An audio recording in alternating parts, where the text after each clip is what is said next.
Hey guys, I'm Aubrey Carter with the All Ears English team. On today's episode, Jessica and I share with you the most common tricks that IELTS throws at you on every listening exam. So listen in today, you need to know these tricks, and we also share signpost words, what they are, and how you can watch for them to increase your listening score. Guys, go to allearsenglish.com/IELTS quiz to take our free IELTS quiz and get your estimated band score. What would you get if you took the exam today? And you'll get free resources for your level. So check it out today and enjoy today's episode. This is an IELTS Energy Podcast, episode 938. Classic IELTS tricks on every listening exam. Welcome to the IELTS Energy Podcast from All Ears English, downloaded more than 18 million times with former IELTS examiner Jessica Beck and Aubrey Carter, the IELTS whiz. If you are stuck with a low score, our insider method will help you get the score you need to unlock your dreams. Get your estimated band score now with our 2-minute quiz at allearsenglish.com/myscore. Don't let the IELTS exam trick you. There are classic pitfalls on the listening exam that can throw off any student. Today, we'll explain the most common ones and tell you how you can avoid falling for them.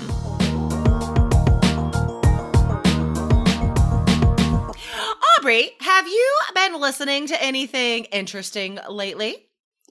Oh, yes. I've started really trying to focus on Spanish. So I've started listening to the Duolingo podcast that they do. Yes, I kind of love it. It's like just enough English so that I for sure know what's going on, but mostly intermediate Spanish and fascinating stories from all over the Spanish-speaking world. Cool. I really love it. What about you? What have you been listening to? Well, guys, we are going to give you very important tips, insider tips for the IELTS listening exam today.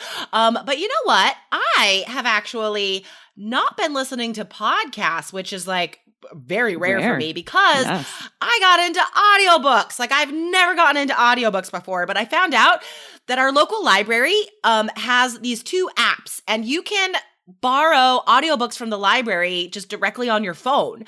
So I've been listening to all these memoirs and like nonfiction books. I listened to this book about Stoicism and like the ancient Stoics, like Marcus Aurelius and that whole philosophy system, which is fascinating.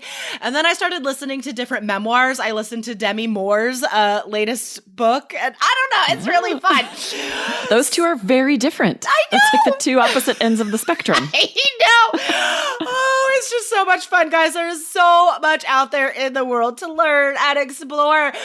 So guys, remember, if you're going to get a 7 or higher on the listening exam on IELTS, you can't just do practice tests, okay? Those are necessary, as we will discuss in a little bit. But guys, you have to improve your comprehension first, your overall ability to understand what you're listening to. And we do that by listening to native podcasts and audiobooks. I cannot recommend audiobooks enough right now. What's another way that our students can improve their listening, Aubrey? Well, I feel like it's so important to also be listening to actual natives. Like if you have a speaking partner, just chat. Don't just do speaking IELTS questions, right? Also, just chat and listen to each other. That's really good too. But yeah, the spontaneous conversation. Yes, just like spontaneous conversation. That I think helps so much in just being able to understand anything someone might say, rather than, podcasts where you know the topic, you know exactly kind of sort of what's going to come next, right? Yeah, for sure. And guys, we have a great resource for you as well that you can put on your phone, our All Ears English app. If you have an iOS device, guys, go to allearsenglish.com/bonuses, because you can listen to All Ears English, which Aubrey and I are both on, right? You can listen to All Ears English and read the transcript at the same time. So if you feel like you're still not ready to quite dive into a native speaker podcast, like you can't understand everything they're saying, start here with the app, and you can also get amazing natural vocabulary. Okay. So today's idea for this podcast came from a student who emailed us, and he's like, okay, I have some great ideas for your podcast. I hope you guys could talk about this stuff. And there's so many ideas, we're going to have to split it up into a couple episodes. But he has done a lot of IELTS listening test practice, and because he's done so many, he has noticed some classic tricks, right? He's like, some of these words come up a lot on the listening exam. So IELTS does this, guys, because they want to trick you, right? They want to make you get just a 6 or whatever and make you get wrong answers. So today we're going to talk about some uncountable noun tricks that IELTS throws at you. So what are some examples of this, Aubrey? Yes, this was interesting because he had kind of been tracking and he saw some that are very common that he's seen in a lot of listening tests. So, for example, uncountable noun food, right? Yeah. Sometimes we're talking about food as a whole, and we could say the food is expensive here, right? And then often you'll also see foods. You'll add a S and it becomes a plural noun. You could say like, the foods are all high in fat, for example. Yeah, but I feel like it's usually uncountable. You know, I don't think IELTS is going to throw at you a plural of food, right? Because we usually don't use it. I think on the, unless you're talking about like specialty foods, right? Like at like a fancy supermarket or something. But usually, guys, this is going to be uncountable. And I would say like, you know, if you're not sure, make it uncountable. However, guys, here's another little trick straight from 3 Keys IELTS. There are more plural nouns than singular nouns on the listening exam. That's a fact. Every single listening exam. So if you're not sure, put an S, right? If you're faced with a countable noun, put an S on there because like the percentage wise, you're going to be right more often than you're wrong if you put an S on there. I remember like teaching listening to students in the classroom, and this was the most common mistake, just to leave an S off a noun and get an answer wrong on listening. Okay. So knowing that, guys, add an S. Add an S if you're not sure. But food is usually uncountable. Like, how much food do we have? I can eat a lot of food. I love food. So some other really common uncountable nouns that IELTS puts on there just to trick you, just to make you get wrong answers, guys. Okay, write these down. All right. So first is food, and then oil, right? I feel like that is usually uncountable because it's like a resource. Waste. Now, what does that mean as an uncountable noun? Because we usually use it as a verb. So what is it as a noun, Aubrey? Are you having difficulty understanding podcasts that are made for native speakers, but you want to be able to learn English listening to real American people? You need our All Ears English app. You can hear real native English conversations and follow along with the transcript. You can also tap words or phrases that are less common to learn their meaning. So check it out today, allearsenglish.com/bonuses. Right. As a noun, it's a parallel for garbage, refuse, something you would throw away. So you would say all of this waste is going straight in the bin. Yeah, totally. And guys, oh my gosh, I could totally see IELTS trying to trick you guys by making this an answer on the listening exam, because most students are only, if they do know this word, they're only going to know it as a verb.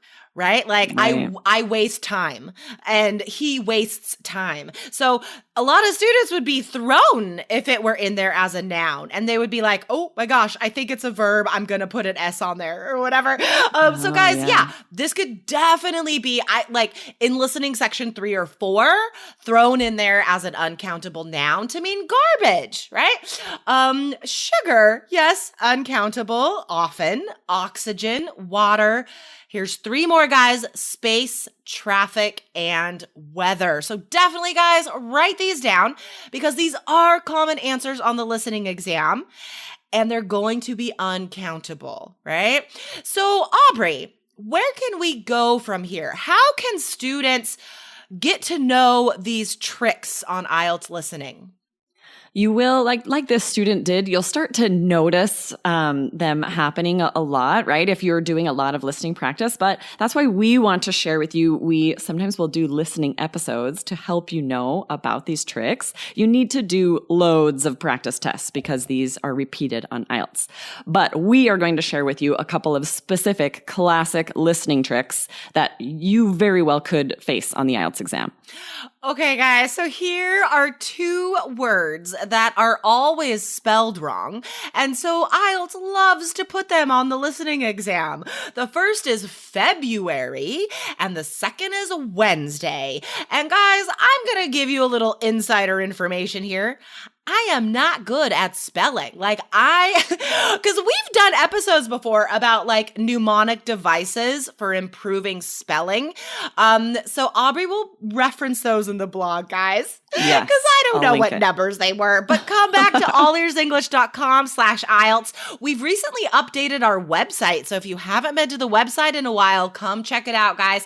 allearsenglish.com/IELTS. So in the blog post for this episode, 938, there are going to be a lot of links to great resources to improve your listening skills and your spelling skills because, again, I work with so many students that have very high levels of English, and the only reason they're getting poor listening marks is because of spelling, right? So here, guys, 2 things that are always on the listening exam. February. Now, I can't remember how to spell this word often. So in my head, I always have to say February. That every time I write that word, I have to say that. Yeah, to remember that the R comes before the U because when we say it, it doesn't sound like that. We say February, Right. or that it sounds like there's no R after the B at all. So if you do that, if you stop and say February, you'll spell it right. You'll spell it phonetically. Just every time, guys. And then also the word Wednesday, because again, same thing, right? We don't say it like it's written. No. And that's why it's a classic IELTS listening trick, guys. So every time I write the word Wednesday, every time you guys write the word Wednesday, in your head, say Wednesday, right? W-E-D-N. That makes no sense. We don't say it like that. Right. If you say it phonetically, Wednesday, or just so that it makes sense to you how to write it, then you will actually get it right when it comes up on the listening exam because you can't hear it and write it exactly how we say it. Yes. Oh my gosh. English. I'll tell you what, Right. English can be very frustrating. Because you know what, guys, just real fast, why do we have all these weird spelling rules that are broken, right? We think, I before E except after C, classic spelling rule, but there's so many exceptions. But then there's so many exceptions. So if there are so many exceptions, is it really a rule? Okay, why is English spelling so frustrating, guys? Because English comes from so many other languages, right? That is why we have some spelling that's like French, some spelling that's like this other language. That's why it's really confusing. So we apologize, but it's not our fault. We apologize. We apologize on behalf of English. I know. And all I the people who have apologize adopted on all these behalf other of words my and phrases. frustrating language. So guys, how do we not get tricked? Well, like Aubrey said, the first thing is to just do lots of listening exams, right? Because again, IELTS does repeat this stuff. And the other benefit, guys, to doing lots of listening exams is another thing that you will become accustomed to is the IELTS rhythm, okay? The way that the speakers express themselves in section 1, section 2, section 3, section 4, it is the same. And there is a certain rhythm that you will recognize that's not exactly like real life, right? It's IELTS. It's an IELTS rhythm. And the more you do these listening exams, guys, the more comfortable you'll be with listening to what's happening, right? To recognizing the pace. And also, IELTS repeats certain ways of giving you answers, right? They'll throw in some negatives at this point in section 1 all the time, right? We want to go on Wednesday, but actually we're busy. We're going to go on Thursday or whatever. So you're going to start to recognize these tricks. And then on test day, you won't be thrown. Yes. And they love to do one where they'll say this is the 3rd time he is going, or, something like that. Or, the third time he went, he felt this, and then the next time, and so they're wanting you to write fourth because, he went 4 times, but they said third. It's so tricky. Oh my gosh. So here's the last little tip here, guys. Signposts are extremely important on listening. Recognizing transitions, contrast words. So you know, that's not the answer because the person said however. You know what I mean? Yes. So guys, go through an IELTS audio script from one of the listening sections and highlight all the transition phrases and the signpost words. That'll get you to, again, just recognize these IELTS patterns. And finally, guys, we do have an IELTS course that gives you all these insider tips and tricks in case from you didn't the exam. know. I know there are so many strategies in there that can really, because a lot of students will just panic when they're taking the listening exam. If they miss a word and see the next one and they realize they've missed something, they panic and they might miss the next full minute of the audio. But if you have strategies, so you know not to panic, follow the speaker, then you are still going to get a good score, even if you've missed one answer, right? Exactly. You need strategies for the listening exam, and you can find those in our course, 3 Keys IELTS. Go to allearsenglish.com/keys to sign up today. Yes, I love it. All right, Aubrey, thank you so much. I hope you have a really good weekend. Yes, you too. All right, bye. See ya. Thanks for listening to IELTS Energy. Hit subscribe now and don't forget to find your estimated band score at allearsenglish.com/myscore.